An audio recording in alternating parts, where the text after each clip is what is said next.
كتاكل مزيان وكتريني وكتمشي لاصال، ولكن الدهون حالفين ما ينقصوا من جسمك.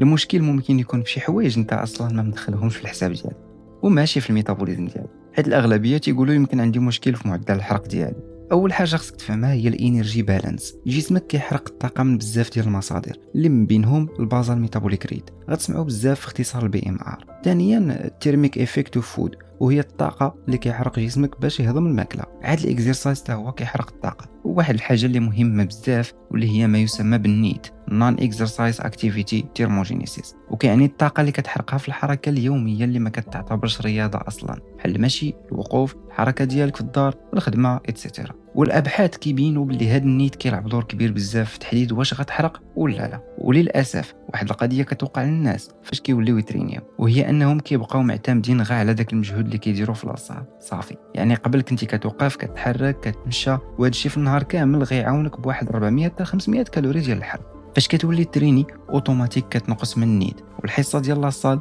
يلا غتحرق فيها واحد 400 كالوري تقريبا نيت، وبالتالي راك بقيتي في بلاصتك. فتريني وحاول تحرك مزيان في نهارك. ثاني مشكل كيطيحوا فيه بزاف ديال الناس هو انهم كيسحبهم دايرين عجز في السعرات الحراريه، ولكن هما في الحقيقه ما دايرينوش بسبب شويه الزيت في المقله، لي صوص في الروز، لي كافي بالسكر، سناكس. الويكاند تيكون غير تخربيق، وبالتالي ما غتلقاش النتيجه، حيت غير هاد شويه شويه في الحاجه على طول النهار غتلقاها زادتك واحد 500 حتى 600 كالوري. كذلك حاول ما ديرش ريجيم قاصح بزاف، 500 كالوري ديال الديفيسيت راه كافيه، والتزم عليها حيت الا فتيها غتعرض راسك لخطر فقدان العضلات، وإلا نقصوا العضلات من جسمك معدل الحرق عندك غادي ينقص وما غتوصلش النتيجه اللي بغيتي. فنتمنى نكون افدت. الا بغيتي نصاوبوا لك دي بروغرام بيرسوناليزي باش توصل للنتيجه تواصل معنا في واتساب. وما بقى غير نقول لكم ذاتس ات، كان معاك يونس.